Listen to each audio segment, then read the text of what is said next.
आपल्या हक्काचं रोखठोक भूमिका मांडणारं आपलं न्यूज चॅनल नांदणी सुपरफास्ट न्यूज. घटना तुमची, बातमी आमची. जिल्हाधिकारी कार्यालयावर आजी माजी सैनिक संघटनेचा मोर्चा. माजी सैनिक रणजित निकम यांच्या हत्येचा निषेध, हल्लेखोरांवर कठोर कारवाईची मागणी.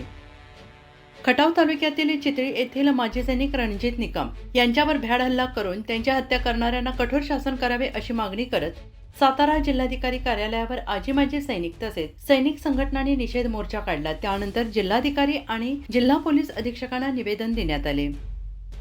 महाराष्ट्र सैनिक फेडरेशनचे राज्य उपाध्यक्ष प्रशांत कदम यांच्या नेतृत्वाखाली जिल्ह्यातील सर्व तालुक्यातील माजी सैनिक संघटना पदाधिकारी भारतीय सैन्य दलातील फाशीच्या शिक्षेची मोर्चेकरांकडून मागणी. माजी सैनिक रणजित निकम यांच्या कुटुंबियांना न्याय मिळावा, हल्लेखोरांना तात्काळ अटक करण्यात यावी, फाशीची शिक्षा देण्यात यावी आदी मागण्या मोर्चेकरांनी केल्या आहेत. त्यानंतर जिल्हाधिकारी आणि जिल्हा पोलीस प्रमुख यांना निवेदन देण्यात आलं. यावेळी नागरिक मोठ्या संख्येने उपस्थित होते. आजी माजी सैनिक, पॅरामिलिटरी फोर्सेस सदस्य, शहीद जवानांचे कुटुंबीय तसेच सैनिक कुटुंबीय सहभागी झाले होते. रेजिमेंट कॅप, संघटनेची कॅप, जॅकेट होते.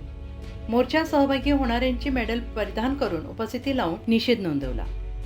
अनुचित प्रकार घडू नये म्हणून पोलिसांनी बंदोबस्त तैनात केला होता.